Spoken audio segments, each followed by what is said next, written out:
Hi, I'm depressed alcoholic comedian James Nokise. A couple of years ago, I had a mental health breakdown which resulted in panic attacks on international flights, stepping in front of an oncoming bus, and eventually showering so long that I began to get a little bit hungry. And that's when I discovered something magnificent.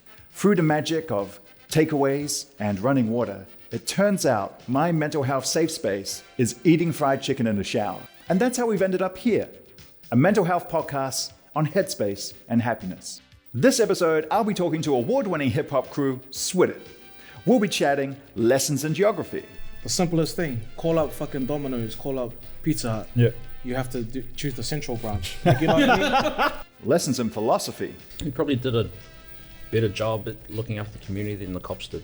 And lessons in biology. How seamen have tiny legs. Tiny legs. If you look really close, they got little legs. Some of this will get a bit real, the language, the subjects, so make sure that you're in a safe space with your comfort food. And join us, eating fried chicken in the shower. Hi, and welcome to Eating Fried Chicken in the Shower, a mental health podcast with me, James Nokise, and today I'm joined by SWIDT. We have Boomer sitting in front of me, INF next to me, and Spike down the far end. And Spike, I believe it's a belated congratulations because you just got your degree. Yeah. Bachelor of Social Work, first class honors. Cho. Light flex. That's a good flex. First class honors, man. Oh, humbly. Humble flex. Respectfully. Yeah. How long does it take to get that? It took a lazy 4 years. That's all right. 4 years of hard work, determination, resilience, perseverance, and unbreakable wit. I mean will, but both work. That beats my 5 years to get my BA with a B average. Hey, you still got it though. Still got it, mate. Got it. Our people, our stories. It still goes on the honor roll. Is it framed on the wall? Honestly, I think it's like in.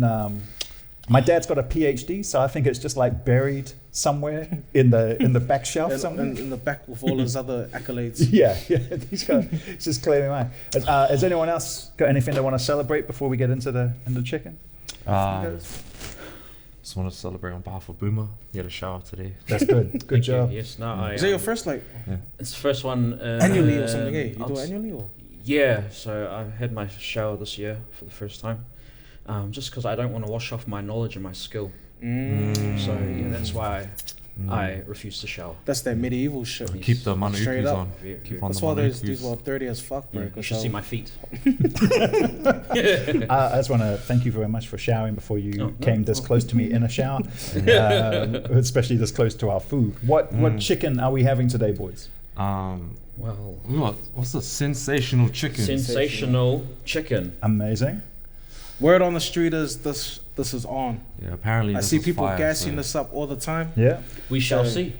We shall see. So you haven't had this chicken either? Yeah, none of us. All right. So have you had this before? No, never. At first I heard about it was when you guys asked for it. I was like, what is this? Sorry, what was that? Large.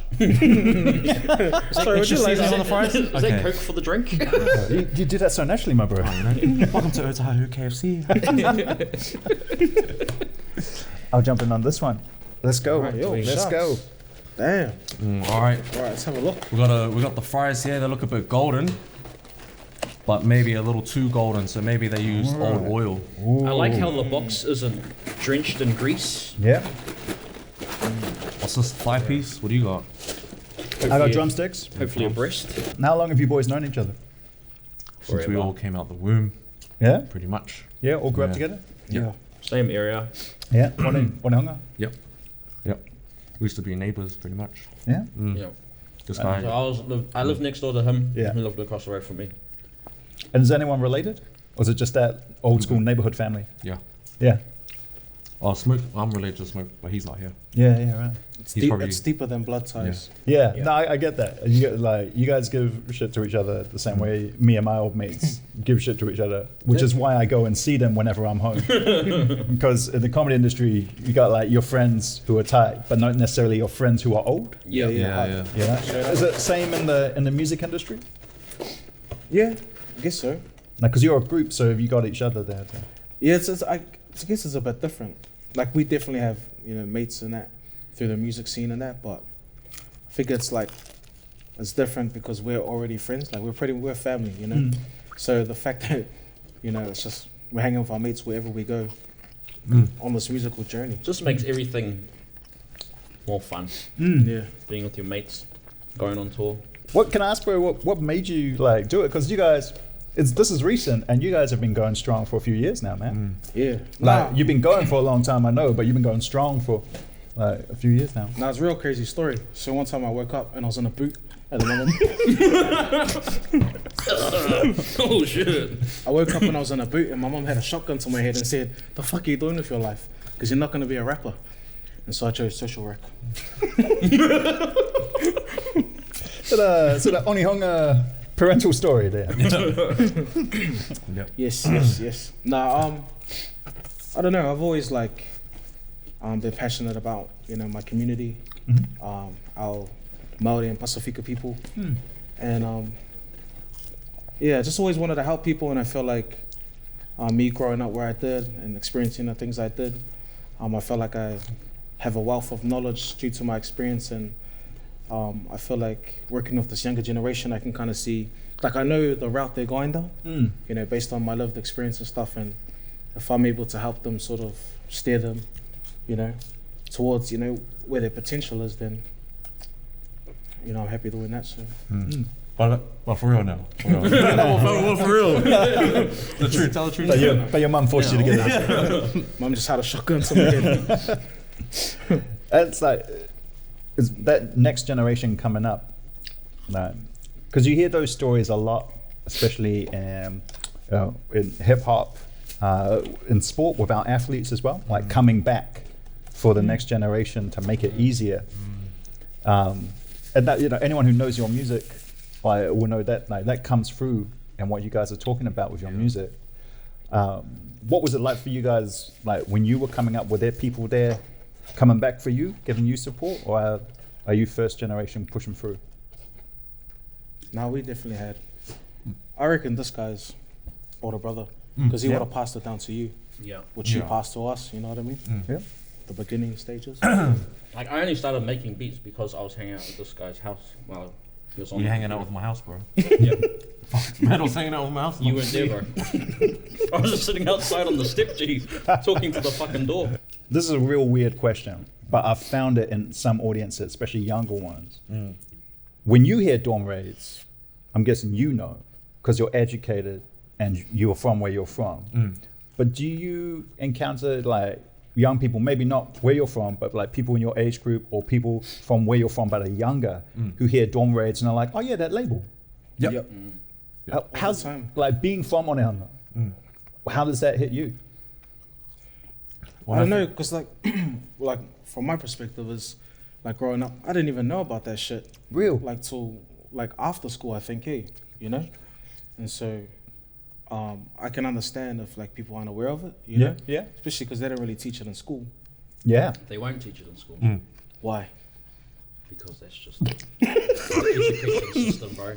It's not designed Because, bro, for they're us. feeding us. Yeah, when I see like people the white man's narrative. with like a Dawn Ray t-shirt or something, I'm like, fuck, how they must know someone Like, gee. or have access to the information.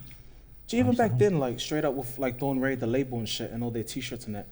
Fuck, I didn't even know that it was about That. our history, like here Yeah, in right. Aotearoa. So I was kind of like, till later I was like, fuck, that's why they called it Dawn Ray, Yeah, you know? Yeah. My old man It's actually true. grew up in Ponsonby when that shit was going down. Yeah. But he was his family was fortunate to be missed by the doors getting kicked in. So yeah, like my dad knows all those guys and grew up with them, went to school with them and shit. But I think it's a touchy subject. Yeah. Bring that up with them, mate. I was going to ask, do they talk about it? Not really. Yeah. Yeah. My dad used to have like Polynesian Panthers, like what's it Yeah, called? same Reggae, area, like, right? Yeah. Dad went to Mags. Yeah. Yeah, right. He was Central like Way. his family was from Greyland.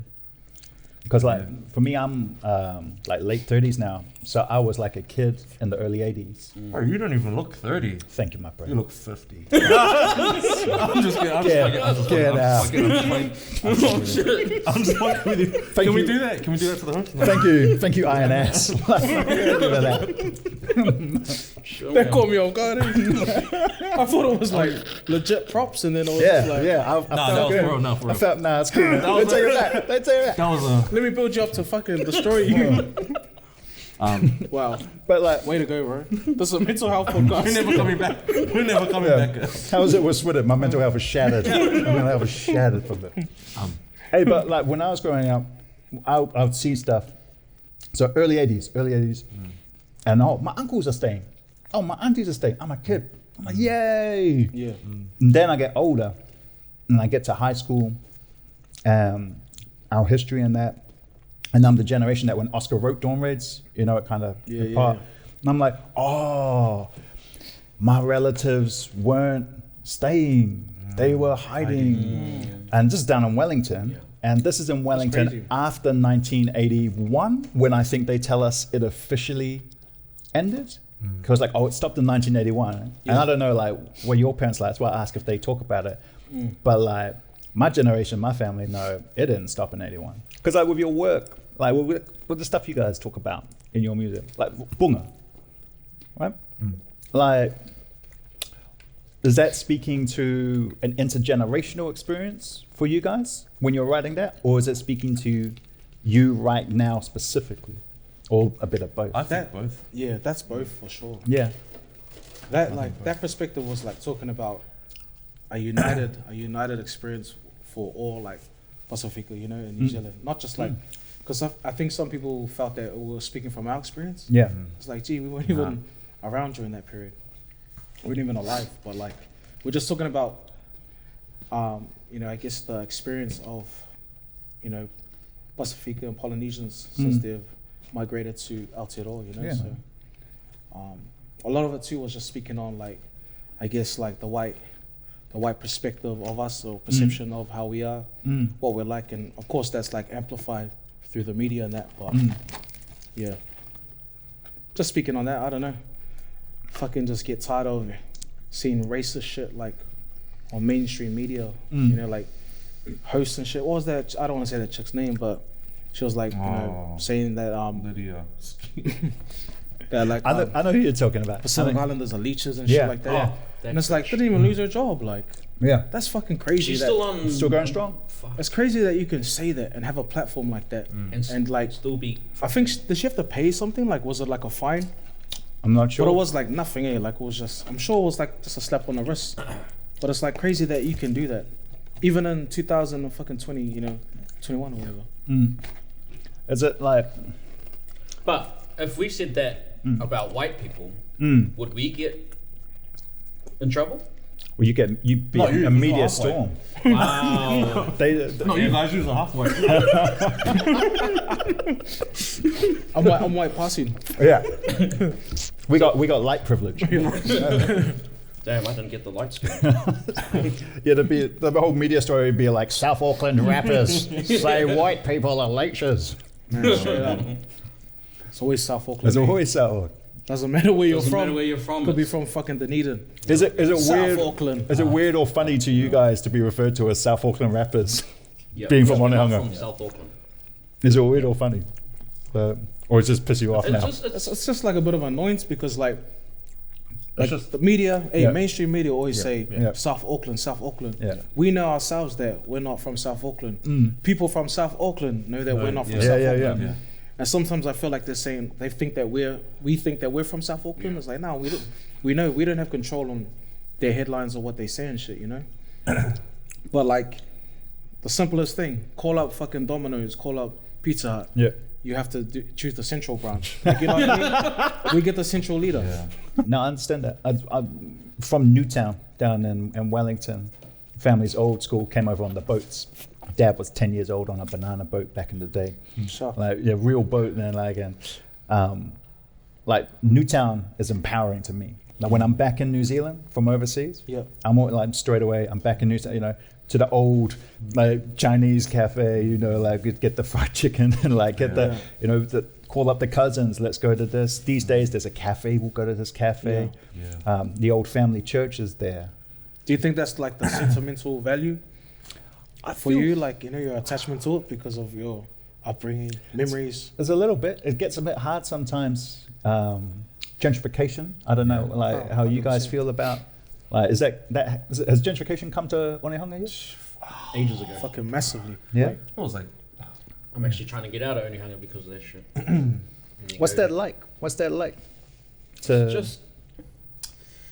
be honest, I don't know what it's actually like, but just seeing that the traffic pile up and like everyone just coming through, and I'm just sick of like, cause my house is on the main road, so as soon as I pull out of my driveway, I'm seeing on fucking traffic. bro, there's like 50 cafes on one street. There's yeah. like next to each other. Bro, and my mom's house is like the last state house on the block at the bottom, or one of the last two, and then right across the road is like It's a a fucking $1.5 million house. Like it's literally Fucking right across weird, the road.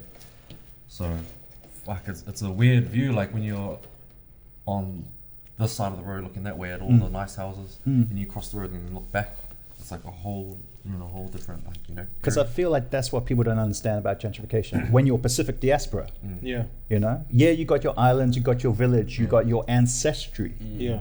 but you're a New Zealander.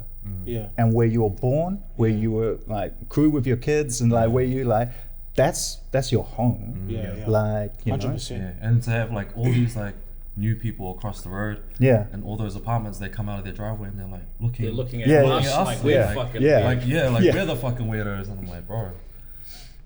Yeah, that's facts, eh? Like, I feel like that's like our music really is that, because like, you know, we were born in New Zealand, and it's like, you know, essentially Onehunga is our village, you know. So yeah, identity's it's definitely a tricky thing, eh? You know, in terms of migration, you know, what your parents identified as, what you identify as, fucking Bro, it's like a whole mixed bag. mix, you know, mixing races and cultures and all sorts of shit, eh? So yeah. is it weird to feel you can't live where you are from? Because like I'm in a weird position where like people keep telling me, oh well, you know, when you move back to Wellington, I'm like, I can't afford to live in Wellington. Yeah, you yeah, know?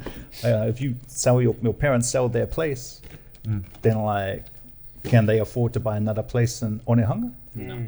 So like, what's that? You know, what's That's- that? I know what you're saying though, Yeah, because if we identify that as our village, and we can't even fucking Can't live even there. live Yeah, there. Yeah. That's Bro, it's psychologically, that can play on you. $600 a week for a 2-bedroom, 1 bathroom.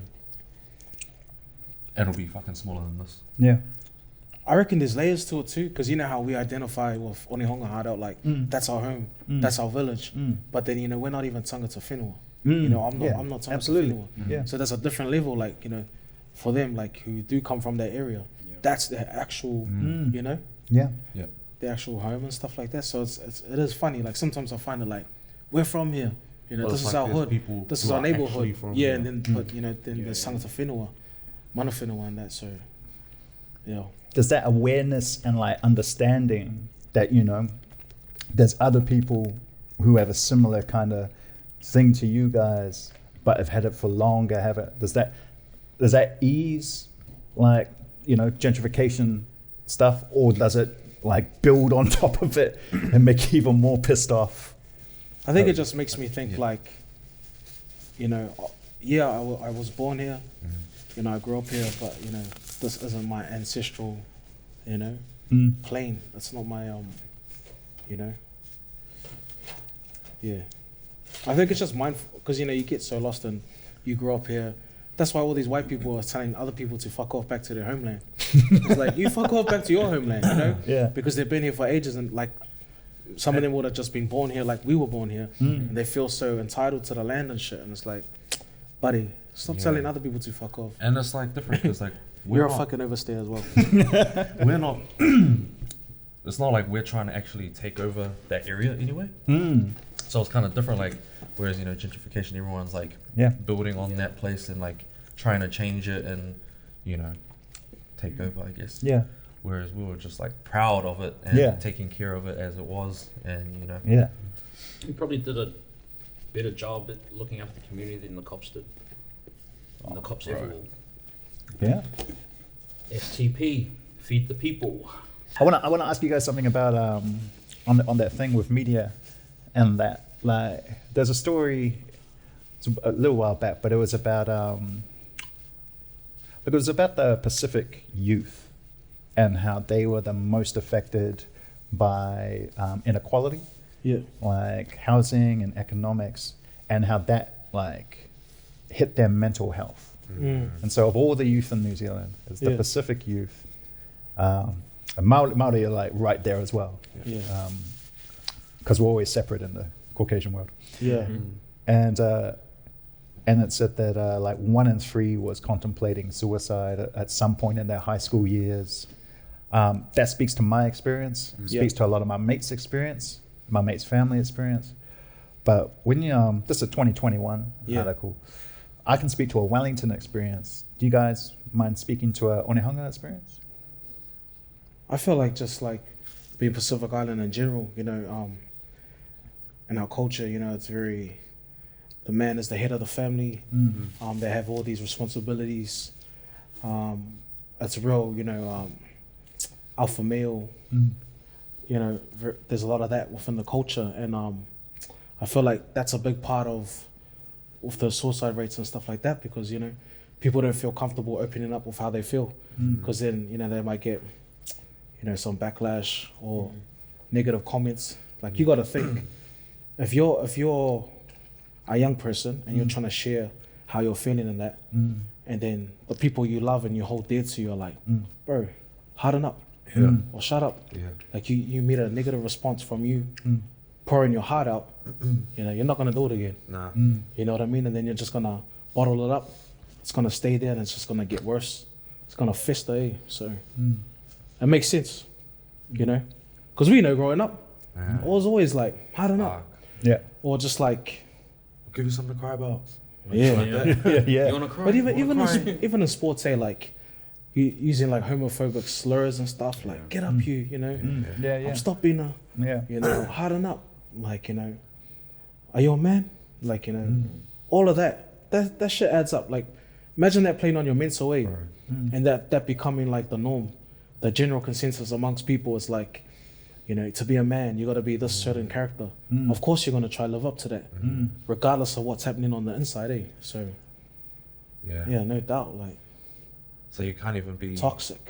Can't even be a kid or like a teenager, and all of that is like being slurred at you, and you just want to be yourself, and you know, with all these expectations of you, especially of your like parents and you know, or siblings or family members, throwing all of that on you, mentally, that's gonna fuck you up at that age, you know. Even like, hey, just like being a male, then a Pacific male, like, you know, there's all these other like layers to it, you know, and massive impact, I always think like, we were talking about it before, about when my grandma passed, but before she did, she was in the hospital, then my uncle, me and him were outside the hospital room because she was in a coma, and then out of nowhere, unprompted, he goes to me, I've never cried, and I didn't even ask him a question.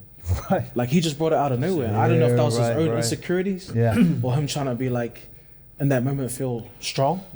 Maybe when he wasn't, he was probably feeling like, you know, like a bit weak and that. And so in my head, I'm a young, impressionable male. This man is someone I look up to. He's a role model, someone I love. He's saying this to me, so I'm taking it as Bible. Like, okay, right. That's how I have to navigate this world. Be solid, you know, no emotions, and so. That's how I carried myself throughout the whole process and stuff. And then when I finally had to say goodbye to her, I just broke down. Emotions were flooding, crying, like uncontrollable crying. But it was that type of crying is like, you can't anticipate it. It just came out of nowhere. Like I'm all good. You know, just with everyone just chilling. Mom's like, say goodbye. I go say goodbye. It hits me. Run to the bathroom because there's a bit of embarrassment there. Like shit, I cried in front of all my uncle's cousins and all that, you know. But I always think about that was like there was a lot of lessons for me in that moment. Him, you know, telling me that and stuff like that. I just felt like shit. That's toxic. You know, toxic masculinity at its finest. Yeah. And I experienced today. And although he wasn't really projecting it on me or like kind of saying, "You're weak. Why are you crying for?" He was But just him, saying, he set that like the tone Yeah. for what it is to be a man, what we perceive a strong man to be. And so, you know, I bought into that.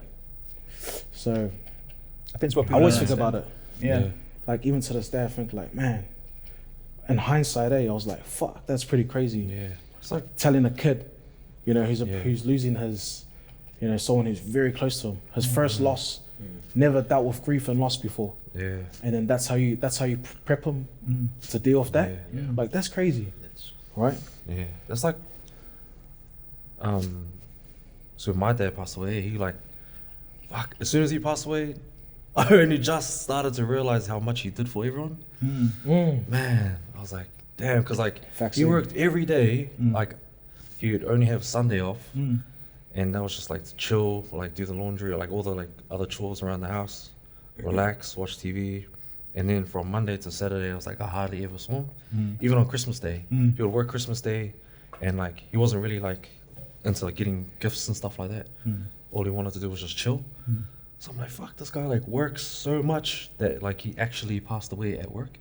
Really? And then like, yeah, and then like after all of that happened, you know, all of this, because I'm the youngest of the family, bro, all these responsibilities came at me, and I was like, holy shit. And at such a young age, because I was only like 18, 19. Yeah, right. That's crazy. Man, I had to pay for funeral costs, like put everything under my name, like pay his bills and stuff like that, and other bills that he was paying, or like other things that people were expecting him to pay for them, stuff like that. And then I was just like, holy shit, this is so much, because I was only like a kid, you know, dealing with all of that. And I was just like, oh fuck, how do I deal with all of this?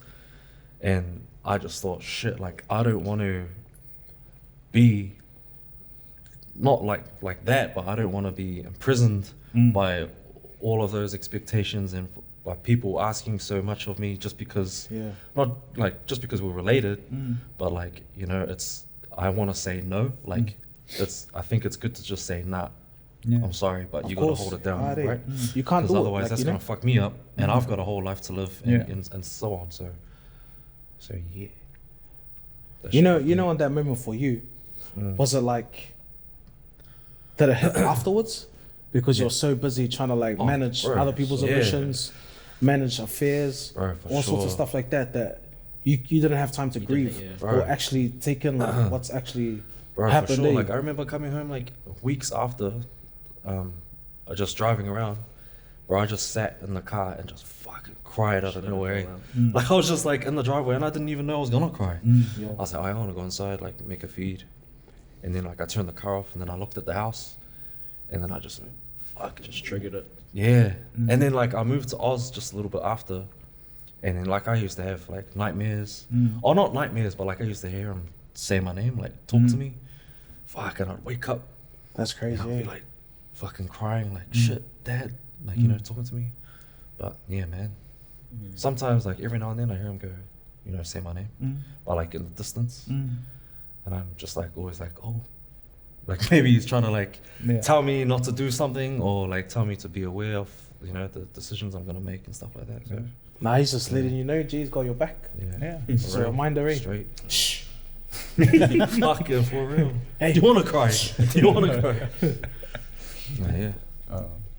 I was in Perth on tour at a festival, and I got some sort of stomach infection, and I ended up in hospital, and like with like razor blades, and they were like, we just got to put you on hard drugs to painkillers and that, because you know, something's shredding up in there, and we're just going to try and flush it out. So I spent like 8 hours in A&E, and like just confused. And I ended up messaging my siblings about it. I don't really remember it, but I manifested my grandfather. Like he appeared, and we spoke in Samoan, and I am not fluent in Samoan, but like and it was witnessed, like not him, but me talking in Samoan to him, who I could see at the foot of my bed.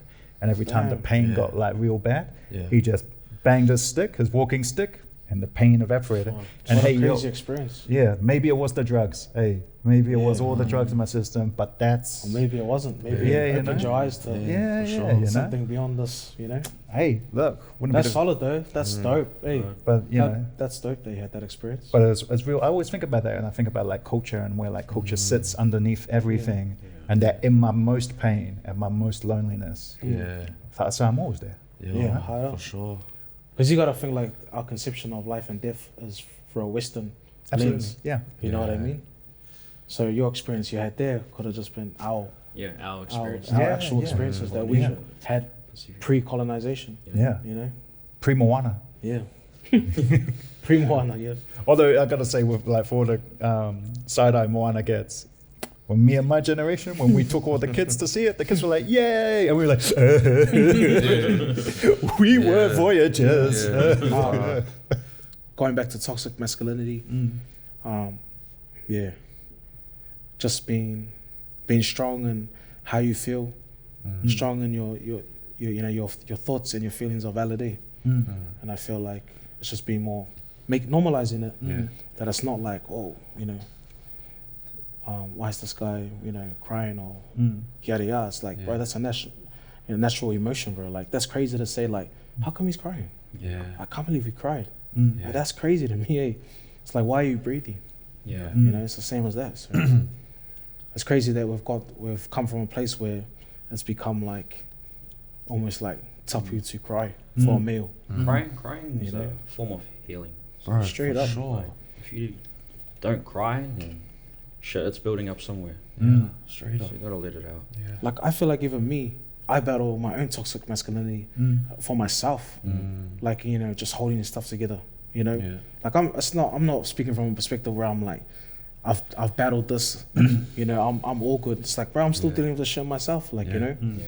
and like times that I have cried, you know, which I feel like I need to cry more, to be honest.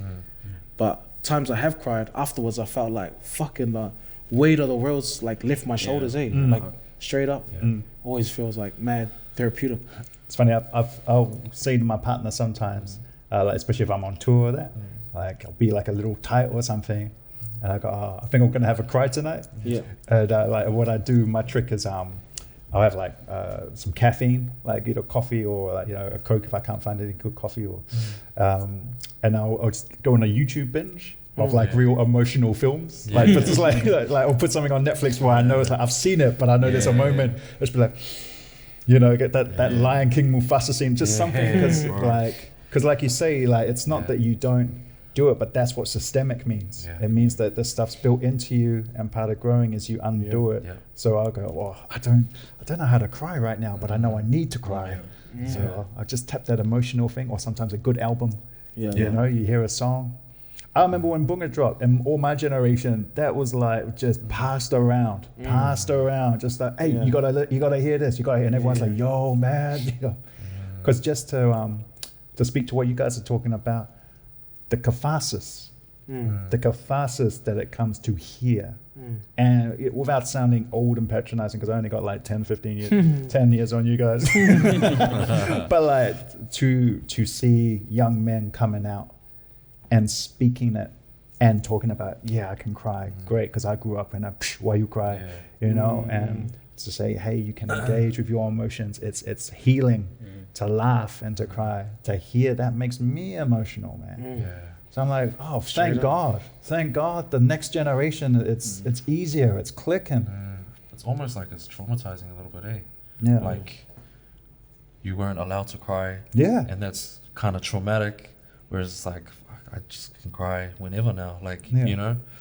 And I feel like we put that a lot of trauma into our music too. Like not like we sell it, but we kind of do. Like, because it's all storytelling. Yeah. You know? I feel like that's like mad important, especially to get through things and to get things off your chest and stuff like that. It's a crazy concept though, like being a prisoner to your feelings, eh? Fuck. Like, you know, that feeling of not even being able to, you know, convey a certain emotion. Like, that's crazy. You know? It's like And people telling you how to feel of your emotions. Yeah. Like how you should feel. Yeah. Nah, because like, to be honest, on our music journey, I feel like if we had this convo even like 4 years ago, 3 years ago, probably wouldn't have been this kind of conversation. To be honest.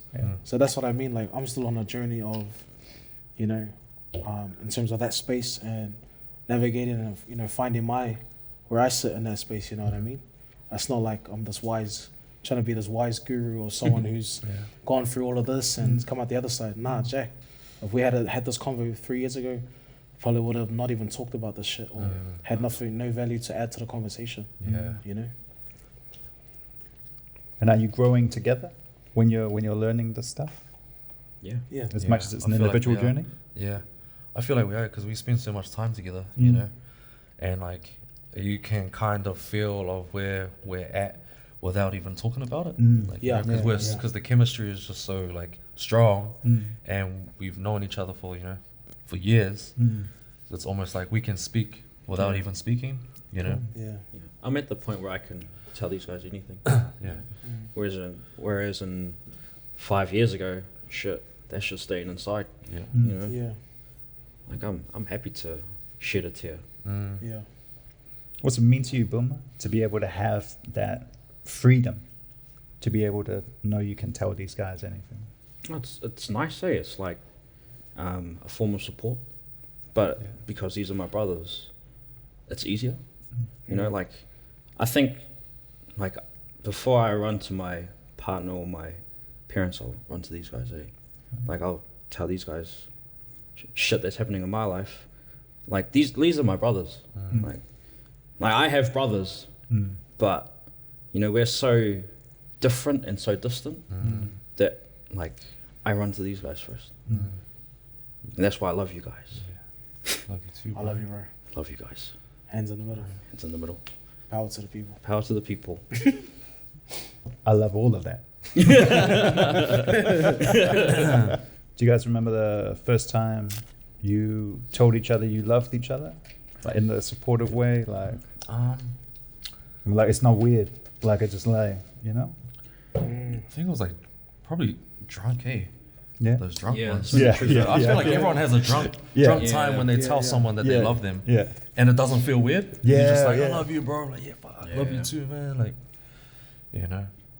Yeah, I feel like that, even that thing too, there's like, it's still like, there's toxic masculinity in that, in terms of like, you can't say it when you're sober. Yeah. There's that element to it. Yeah. And there's also like, you know, if you say offers docs or offerto docs, like, you know, you're basically saying I love you too, but it doesn't feel like it feels different, if you know what I mean, even though it's the same thing. I don't know if it feels a bit more masculine or what it is, but you know, you hear heaps of like someone's, you know, say, you know, it feels different than saying I love you. You know what I mean? I was just talking but about it means the same thing. It's got more feeling, I reckon. So who cares about the English language? That's all we speak. Offerto docs. But like at such a young age, the first time I seen like two like homies or like best friends say I love you to each other was like I was like 17, and I was like, holy shit, these guys are like way ahead. You know? And they didn't even care, you know, because like I was like immature, like young and dumb. And I was like, these guys like, you know, said I love you to each other. And then I was like, as I was getting older, I was like, man, maybe they're just like ahead of the game, you know, and just more open at that age with each other. And I was like, damn, because like now I'm like that, where I am now in life. Like I can just say that to the boys or whenever or whatever, you know. I feel like I was just unsure and, you know, misinformed, I guess, or like uncomfortable with my feelings, you know, to be like that around my friends. But now it's just like easy. We've just normalized it. Especially in our group. It's crazy the way, like, even that, like, you know, to love someone is to like care for their mate. And it's like, of course you could care for your close friends, your brothers, but then saying that word's like, oh nah, Jay, I can't fucking say that. It's like you can show it, but show it. You don't even say it. But see, you can't even discriminate on that because, you know, people have different love languages. You know, some people it's service.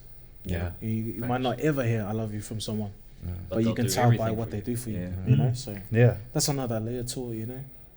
I think for a lot of our parents, you know, that love language is service. I think that's part of where it comes from. Do you think that's like fucking sculpted from their upbringing, like culturally, I or think do you think it's innate, like it just I think a bit of both. nature and nurture? I think the way that Samoa presents sometimes. Yeah. Of course, I speak to it as a mixed race, pale presenting New Zealand diaspora, but it is service. Yeah. You know, in that whole sense of the ainga of, you know, the Yeah. person, the family, Yeah, the community, the village, you know, so it's always the circle.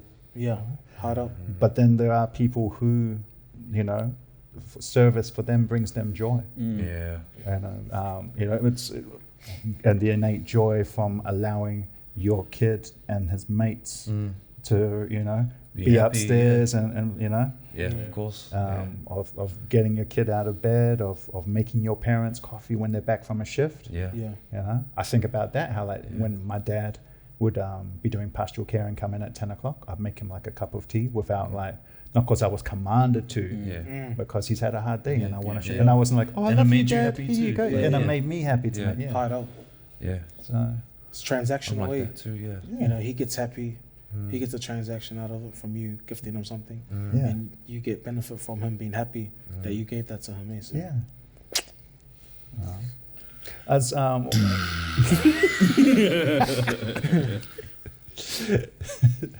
I ask this of everyone who comes in the shower. I think, Damn. yeah, I thought I'd just throw it. I throw it down there. How many people you know come in the shower? This is season number 4. It's like, There's a lot of people coming in the shower. but the first time I've had several men. So Hold on. I'm coming now. No, you can edit that out. You can edit that out. you're going to be standing outside going, I never come. I never. I'm a gentleman. I'm a gentleman. I've never. I ask everyone who is a guest in the shower. Just reworded that. But is there anything you three would like to share in the shower? Because this comes from my safe space, from me feeling safe in the shower, eating chicken. And thank you for coming into the space. Is there anything you'd like to share? I'd just like to say, love is the true language on earth. And if you can speak love and show it, then that'll do. damn. Scooby Dooby Doo. I feel like we all gotta say something profound now. Fuck. You were going to say something about No. coming? Yeah, we're all gonna be profound. He's gonna say a stupid, dirty ass joke. I can't even think now. That's gonna be Threw like, me off. Threw me right off. I thought you were going to say something funny, but now I have to be an adult. Oh. You're up, bro. You know, there comes a time in a man's life, and sometimes these pauses are oh so necessary. As I try find what to say. But yeah, without darkness, there is no light. Because you wouldn't know what darkness is if you didn't know what light was. So really what that means to me is if you piss in the wind, you're going to get piss on your pants. Just don't wear No, pants. Then don't wear pants. Nah, I don't know. I feel like I've shared a lot in this so far. You have opened Yeah, up, bro. Yeah. I don't think I have any more to share, man. Like, Yeah. you know, what do you want from me, bro? You want the fucking shirt off my back? You want the fucking last shirt off my Fuck, back, I've bro? gone fucking blank. I want you to take off your glasses and tell me who you are. I'll take off my glasses. No, put them back up. Damn. Not for like 6 days, bro. Now they can see my soul. I'm not safe anymore. The windows. Nah, Is Nah, it, man, yeah, what did you want us to? No, it's nothing. Like, I feel like Boomer really like- nailed it. Yeah. I feel like Nailed this- Yeah. That was like the fucking. He hit like the pinnacle, Yeah. and then everything else was just fucking. Yeah. Bottom, bro. No, I thank you for sharing so much. Like all three of you, really like this kind of conversation, especially just to hear it from young men of New Zealand. You know, I think like there are things which are cultural, but there are also things which are systemic to this country, and you know, it's the conversation you've had is real beautiful. Like the laughs and the tears and the serious stuff and the silly stuff. It's all important to the conversation. Yeah, 100%. Balance. But we'll probably cut a lot of the cum stuff out. Yeah. Eating Fried Chicken in the Shower is produced for RNZ by Charlie Bleakley of Fruit and Nut Productions. The engineer is Ronnie Powick. The executive producers are Justin Gregory and Tim Watkin. You can find this podcast however you just found this podcast. Or if you're listening on the radio, go to RNZ's podcast page and look for The Chicken. If you're rating podcasts and you want to rate ours, give us 5 stars. Remember, more stars, more chicken. If you want to share your comfort food and your mental health safe space with me, then you can tweet me on @JamesNokise. If you're experiencing mental health issues and you're in New Zealand, you can text 1737 or go to the RNZ Fried Chicken page and we'll have a list of different mental health practitioners that might be able to assist you. If because of the pandemic you're experiencing COVID-related mental health issues, you can go to www.health.govt.nz. Look for the COVID page and you'll be able to find mental health resources there. Stay safe. Whaftai lava. Matua.